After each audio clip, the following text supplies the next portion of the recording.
Ishibon and Gunu in the house, back with another bang on video. Today's video is definitely special because we're going to talk about Malang Sarr, a defender who has actually left OGC Nice, and he's a free agent and is available on a free. A central defender who's left-footed, young, 21 years of age, very promising. One of my subscribers, Gaurang Singh, actually mentioned him in one of his scout reports that he always talks about, and I'm really glad that he did. Just because of him, I actually, searched a lot about Malang Sarr, so I know the quality that can come to Arsenal. Not a finished product, but a very good addition if he is coming on a free transfer. But more on it. Keep watching the video. We'll talk about Matteo Guendouzi. Well, a whole report on Matteo Guendouzi. What was his problems in his previous club and why the same things are repeating at Arsenal as well. So let's talk about first. Dani Ceballos tweeted out after the game that we have to keep in mind yesterday's positive aspects. Although we are a little frustrated by the result, we still managed to have control over the match almost until the end. There's no time for regrets. We go for all this Sunday. This is my team at the rate Arsenal. Well, talking more about it, talking about the Premier League's preferred start date for the new season is September 12th. Yes, September 12th, you can see all the players returning for the season, Premier League 2020-2021 season, with the transfer window remaining open until October the 5th. Well, not only this, let's talk about something special. Jamie Vardy is set to escape retrospective action for his clash with Shkodran Mustafi, despite Arsenal boss Mikel Arteta claiming that the Leicester City striker should have been sent off. Also, Arsenal will appeal Eddie Nketiah's red card against Leicester City. Well, let's talk about Malang Sarr for now. Malang Sarr. Now, he's a good central defender who's left-footed, has left Nice after his contract came to an end, and now he has several offers, including RB Leipzig and Arsenal. Let's talk about the reality of those whole Arsenal links with Malang Sarr to Arsenal. Are they real?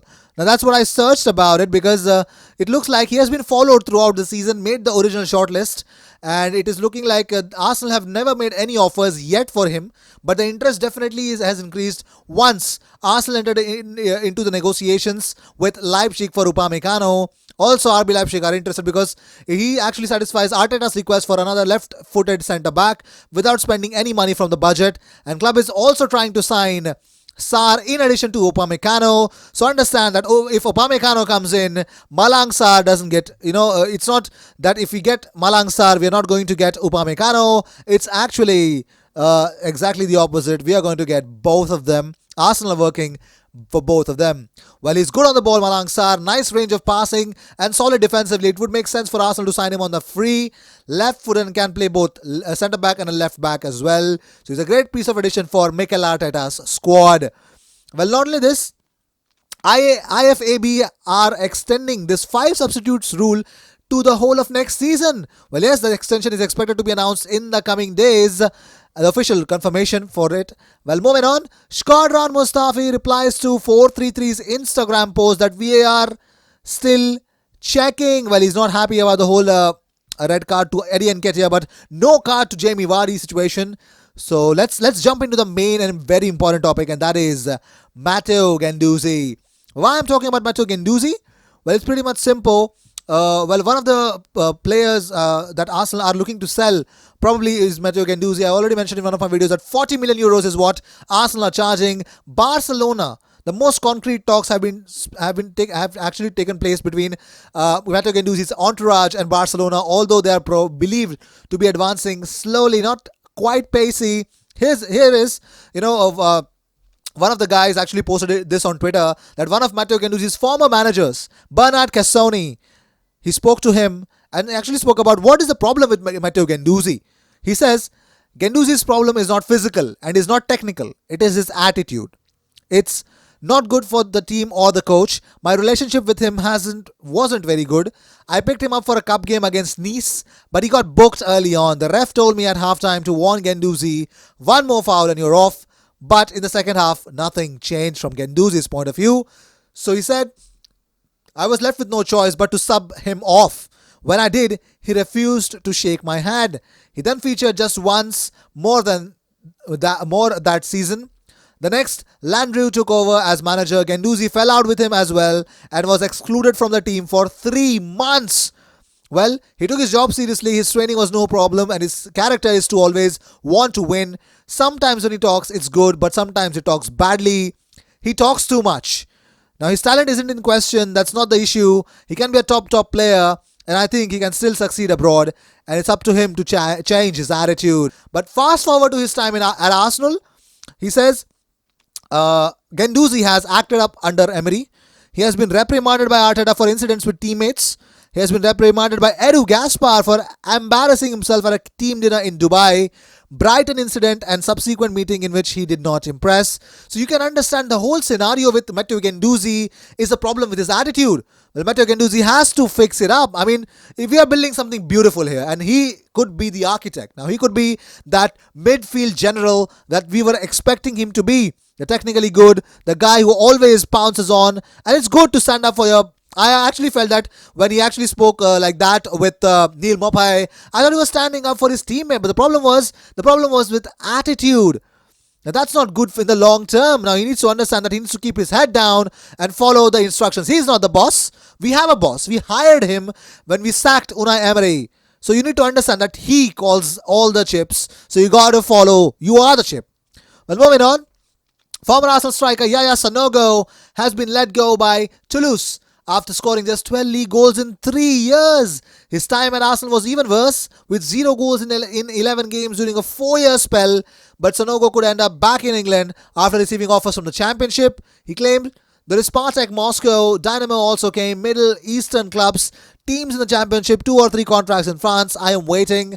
I am open to everything. As soon as a good footballing challenge is present to me, I will go there. Bellerin, yes, he could go back to Spain. Well, Sevilla are reportedly plotting a move for Arsenal right back Hector Bellerin, but could face competition from Italian side Juventus as well as Inter Milan. Injuries have long been a thorn in Bellerin's side, missing 9 games due to a hamstring injury this season as well as 31 games last season due to a cruciate ligament rupture. We all know that. It was very horrifying. But the uncertainty over his injury record as well as the signing of Cedric Soares from Southampton on a permanent, the Spaniard could be very well find himself on the move, with a host of clubs remaining to sign vying for his signature. Martin Keown spoke to Stadium Astro about the German Mesut Ozil's future at the club. He says he can see Mesut Ozil being paid off this summer in order to allow the next crop of Arsenal youngsters to flourish. He says, no, I don't think he does. And I think really this summer now, they may have the player being paid off, because I think now it's about protecting the next generation. I think it's a real shame because he had a magnificent talent, but if you're not prepared to work hard out of the possession for the team, then you don't get to play in the new Arsenal at the moment, and that's what Arteta is all about. Work ethic comes first, and then everything else is a bonus. You play from there. Clearly, he's not seeing enough on the training pitch. Also, Arsenal have been joined by West Ham and Everton in transfer chase for Atletico Bilbao's 27 million defender Unai Nunez. The 23-year-old has actually shined. Well, he's actually snubbed other deals, leading to further speculation that he's ready to leave the club for a Premier League side. AC Milan are also interested, and also Monaco are plotting a swoop as well. We'll talk about it. If Eddie Nketiah is not available for the Spurs game, well, there's also a Spurs player who's not available for the Arsenal game, while the North London derby will miss Eric Dyer. Well, he has been handed a 4-match suspension after an altercation with a Spurs fan in the stands following a match back in March. An official FA statement read, Eric Dyer has been suspended for 4 matches with immediate effect, fined £40,000 and warned as to his future conduct following a breach of FA Rule E3. The Tottenham Hotspur FC player admitted that his actions at the conclusion of a fixture against Norwich City in the FA Cup on 4th of March 2020 were improper, but denied that they were also threatening. An independent regulatory commission subsequently found Eric Dyer's actions to be threatening. Well, moving on. Well, Mikel Arteta has revealed that Eddie Nketiah has apologized to his teammates after getting sent off yesterday against Leicester City. Well, here's what Arteta said. He's disappointed. He said sorry, and he doesn't need to do that. I know when he goes for every single ball, it's because he's willing to win every challenge, to be on the front foot in every action. Danny Welbeck scored an humdinger of a goal against Norwich. Well, yes, Hornets actually won the game 2-1, but the former Manchester United and Arsenal striker has an injury nightmare. We all know that. But he came up with an incredible goal for the Nigel Pearson side. Well done, Danny Welbeck. Beautiful, beautiful. Well, it is believed Arsenal are looking in for Matteo Guendouzi, but what the future holds, we do not know. Let's see. So these were the news of the day. I hope you enjoyed whatever came your way. All the views and news and everything about Arsenal on this platform every single day, twice. So sit back, relax, and enjoy all the news that comes on this platform. I will see you in my next video. Until then, cheers, and don't forget to subscribe.